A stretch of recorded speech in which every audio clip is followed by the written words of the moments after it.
Hi friends, welcome back to my channel. நம்ம channel first time பார்க்குறீங்க மறக்காம சேனலை சப்ஸ்கிரைப் பண்ணிடுங்க அண்ட் பக்கத்துல இருக்க பெல் ஐகானை ப்ரெஸ் பண்ணிடுங்க. மார்னிங்கே நான் கோதுமை மாவு கலந்து தோசை ஊற்றிக்கிட்டு இருக்கேன். அண்ட் சாம்பார் ஏன்னா அன்றைக்கி மார்னிங் டிஃபன் அண்ட் எனக்கு இட்லி மாவு தோசை தான் சாப்பிட போகிறேன். இது அம்மாவுக்கு மட்டும்தான் கோதுமை தோசை. ஆல்ரெடி சொன்ன ஹெல்த் இஷ்யூஸு. ஸோ 3 days நமக்கு வாட்டி எடுத்துகிட்டு நம்மளை படுத்தி இப்போ ரெக்கவர் ஆகி வந்துட்டுருக்கேன். குரல் கொஞ்சம் ஒரு மாதிரியாக தான் இருக்கும், இருந்தாலும் கொஞ்சம் அட்ஜஸ்ட் பண்ணிக்கிங்க. மெதுவாக தான் பேசுவேன். அப்புறம் நம்ம இன்றைக்கி என்ன விலாகுன்னு சொல்லியிருந்தோன்னா, நம்ம நோட்ஸை பற்றி சொல்லியிருந்தோம். ஸோ அதை தான் நான் நோட்ஸில் எப்படி ஃபாலோ பண்ணுறேன் அதை பற்றி உங்கள்கிட்ட ஷேர் பண்ண வந்திருக்கேன். ஸோ என்னுடைய எக்ஸ்பீரியன்ஸ் நான் எப்படி நோட்ஸ்லாம் போட்டு யூஸ் பண்ணிகிட்ருக்கேன் அப்படின்னு சொல்லிட்டு தான் ஸோ என்கிட்ட பார்த்தீங்கன்னா இது ஒரு குட்டி நோட்டு. இது எனக்கு ரொம்ப பிடிச்ச ஒரு நோட்டு. ஏன்னா எல்லாமே கலந்த கலவையாக இருக்கும். மேக்ஸு, கரண்ட் அஃபேர்ஸு, தமிழ் எல்லாமே ஒரு கலந்த கலவையான ஒரு நோட்டு. ஏன்னா அப்போக்கும் தெரியாது, மெட்டீரியல்ஸ்லாம் தேடிகிட்டு இருப்பேன் நான், கொஞ்சம் கொஞ்சமாக தேடிகிட்டு இருப்பேன் நான். ஸோ அதனால் எல்லாமே எழுதியிருப்பேன். மின்னல்மிகு கணிதம் ஊரில் இருக்கிறப்போ ஒரு நோட் போட்டிருந்தேன். அந்த நோட்டு ஊர்லேயே இருக்குது. இது இங்கே சென்னை எழுதுகிற நோட்டுனாலும் இதில் நோட் பண்ணியிருந்தேன். ஸோ ஃபுல்லாக மேக்ஸ் எல்லாம் பார்த்தீங்கன்னா மின்னல்மிகு கணிதம் தான் ஃபுல்லாக பார்த்து ரெஃபர் பண்ணியிருப்பேன். ஏன்னா அவர் சொல்கிறது ஈஸியாக புரிஞ்சுக்கலாம். ஸோ அதனால் நான் அதை ஃபாலோ பண்ணுவேன், மின்னல்மிகு கணிதம் தான் ஃபாலோ பண்ணுவேன். அப்புறம் பார்த்திங்கன்னா பேக்ஸ் எல்லாம் நிறையாவே எழுதியிருப்பேன். அப்பப்போ இதை கிறுக்கி எழுதியிருப்பேன். பார்த்தீங்கன்னா ஏ போட்டிருக்கான், தீரன் ஏ போட்டிருப்பான்.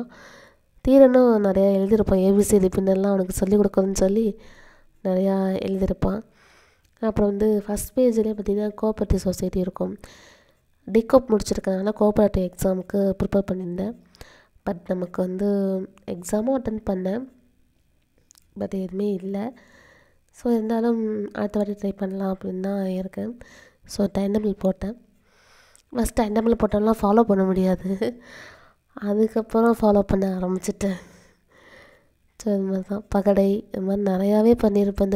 இந்த நோட்ஸ் என்ன சின்ன குட்டியாக இருக்கிறதுனால எனக்கு ரொம்ப பிடிக்கும். இது நம்ம இங்கே கிறுக்கிருக்கான் பாருங்க, ஏபிசிடி போட்டு கிறுக்கிருக்கான். ஸோ இதோட over. Next spiral notes. So இது என்ன மேக்ஸ், ஒரு பக்கம் நான் மேக்ஸ் எடுத்துக்குவேன். ஸ்பைரல் நோட்ஸ் எடுத்தாலே ஒரு பக்கம் ஒரு சப்ஜெக்ட்டு பேக் சைடு ஒரு சப்ஜெக்ட் எடுத்துக்குவேன், தலைகீழாக எடுத்துக்குவேன். அப்படி தான் 3 வச்சுருக்கேன். நீங்களும் இது மாதிரி மேக்ஸு சப்ஜெக்ட் எடுக்கணும், அதாவது நோட்ஸ் எடுக்கணும்னா இது மாதிரி ஃபாலோ பண்ணால் கொஞ்சம் நல்லாயிருக்கும். ஸ்பைரல் போடுறதும் போடாமல் இருக்கவங்க இஷ்டம். ஏன்னா இது நம்ம காலத்துக்கு வேணும், அதனால தான் நான் அப்படி நோட்ஸ் ஃபாலோ பண்ணுறேன். எப்போ எடுத்தாலும் நமக்கு டக்குன்னு தோணும், ஆகா படிச்சிருக்கோம் அப்படின்னு சொல்கிறதுக்கு ஒரு நல்ல ஒரு நோட்ஸ். இது பாதுகாப்பாக இருக்கும். எழுத்தெல்லாம் பார்க்காதீங்க, எழுத்தெல்லாம் அவ்வளோ கேவலமாக இருக்கும். சும்மா ஏனோ தோண எழுதியிருப்பேன். எனக்கு எது தெரிஞ்சதோ அது மாதிரி எழுதியிருப்பேன், அவ்வளோதான். அது மாதிரி தான் பண்ணியிருப்பேன். பட்டு பேக் சைடெலாம் பார்த்திங்கன்னா, பேக் சைடு நான் என்ன வச்சுருக்கேன்னு தெரிலையே, பேசிகிட்டு இருக்கப்பே பார்க்காம விட்டுட்டேன். So back side Tamil society எழுதியிருப்பேன். Yes, Tamil society. தமிழ் சொசைட்டியில் நமக்கு படித்ததான் தெரியும்ல, ஆண்டுகள்லாம் ஞாபகம் வேணும் நமக்கு அப்படின்னு சொல்லிட்டு தமிழ் சொசைட்டி நான் பேக் சைடு போட்டிருந்தேன். பயாலஜி அல்லது பேக் சைடு, பயாலஜி அல்லது தமிழ் சொசைட்டி ரெண்டுமே கலந்த கலவையாக போட்டிருந்தேன். ஃபஸ்ட்டில் தெரில பயாலஜிக்கு நோட் போடணுமோன்னு தெரியல. அதுக்கப்புறம் தான் தமிழ் சொசைட்டியாக மாற்றிடலாம் அப்படின்னு சொல்லிட்டு தமிழ் சொசைட்டியாக பேக் சைடு போட்டுட்டேன். ஒரு ஸ்பைரல் ஓவர். அடுத்த ஸ்பைரல் பார்த்திங்கன்னா புவியியல். இதுதான் என்னடா புவியியலுக்கு ஒரு நோட்ஸாக போட்டு வச்சுருக்கானா, ஏன் போட்டா என்ன. புவியியல் பார்த்திங்கன்னா ஃபுல்லாகவே கரண்ட் அஃபேர்ஸ் ரிலேட்டடாக வரும். முன்னெல்லாம் எவ்வளோ கொஸ்டின் கேட்பான் இதெல்லாம், இப்போ 5 கொஸ்டின் மட்டும் கேட்குறேன்னு சொல்லியிருக்கான். ஸோ நமக்கு தெரிஞ்ச புவியியல் என்னென்ன கரண்ட் அஃபேர்ஸாக வருதோ அதே எழுதிக்குவேன். இந்த புவியியல் படிக்கிறப்போ ஒரே ஒரு கொஸ்டின் மட்டும் எனக்கு ஞாபகமே இருக்காது. அது என்ன அச்சரேகை தீர்க்கரேகை, அந்த அச்சக்கோடு தீர்க்கக்கோடு எனக்கு எதுவுமே என்னன்னு தெரியல. அதுக்கப்புறம் யூடியூப்பில் போட்டு பார்த்து அதுக்கப்புறம் எனக்கு புரிஞ்சிச்சு ஏன் வந்து நம்ம சைடு வெப்பநிலை அதிகமாக இருக்குது, காஷ்மீரில் ஏன் பனியாக இருக்குது, எல்லாமே தெரிஞ்சிச்சு.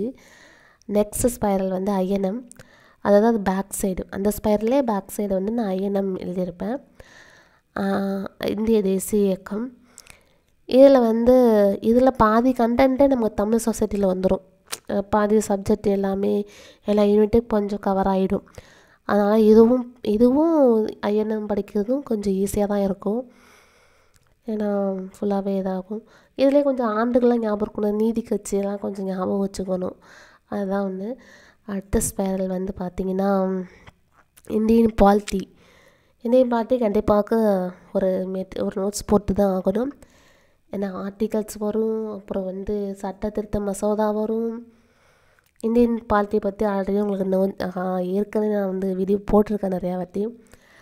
அதனால் இது கண்டிப்பாக ஒரு நோட்ஸ் போடணும்னு சொல்லிட்டு ஒன்று போட்டுட்டேன்.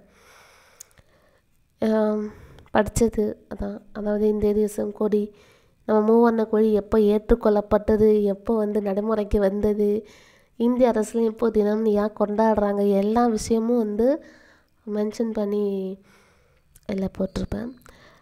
ஸோ அதாவது நம்ம பார்த்தோடனே டக்குன்னு ஞாபகம் வரும், படித்தது ஞாபகம் வரணும். அதுக்காக தான் அந்த நோட்ஸ் எடுக்கிறது, எல்லாருக்குமே தெரியும். அவ்வளோதான். அடுத்தது பேக் சைடு பார்த்தீங்கன்னா கரண்ட் அஃபேர்ஸ் வந்து 2025 போட்டிருக்கேன், 4 and 25 போட்டிருக்கேன். பட் 23யும் இதில் எல்லாமே கலந்துருக்கும். நியூஸ் பேப்பர்லேயே பார்த்தீங்கன்னா தினமலரில் பார்த்தீங்கன்னா மந்த்து ஒரு 15 days 20 daysல பார்த்திங்கன்னா அந்த மந்த்துக்குள்ள ஒரு கரண்ட் அஃபேர்ஸாக ஒரு முக்கியமான பாயிண்டாக ஒரு 10 பாயிண்ட் எடுத்து போட்டிருப்பாங்க. அது நல்லாவும் இருக்கும் படிக்கிறதுக்கு. அதாவது ஸ்டேட்டு, வேர்ல்டு, அப்புறம் வந்து விளையாட்டு, இது ஃபுல்லாகவே ஒரு இம்பார்ட்டண்ட்டாக அன்றைக்கி, அதாவது அந்த மந்த்தில் ஃபஸ்ட்லேருந்து அந்த எண்டு வரைக்கும் என்ன நடந்துச்சோ அதை எடுத்து போட்டிருப்பாங்க. அது மாதிரி தான் நோட்ஸ். அப்புறம் நியூஸ் பேப்பர் வர கொஸ்டின் எல்லாமே எல்லாமே நோட் பண்ணிக்குவேன். அப்புறம் இஸ்ரோ, நாசா எல்லாமே தெரியுமே உங்களுக்கு, அது எல்லாமே நோட் பண்ணிவிட்டு இது மாதிரி தான் ஃபாலோ பண்ணிக்குவேன். ஸோ இப்படி தான் என்னோடய நோட்ஸ் நான் இப்படி தான் ஃபாலோ பண்ணிகிட்டு இருக்கேன் நோட்ஸு. ஸோ உங்களுக்கும் இது மாதிரி ஃபாலோ பண்ணால் கண்டிப்பாக ஃபாலோ பண்ணுங்கள். அண்டு ஃப்ரெண்ட்ஸுக்கு நிறைய பேருக்கு ஷேர் பண்ணுங்கள். இது மாதிரி ஃபாலோ பண்ணணுன்னா நம்ம சேனல் சப்ஸ்கிரைப் பண்ணிடுங்க. Thank you friend.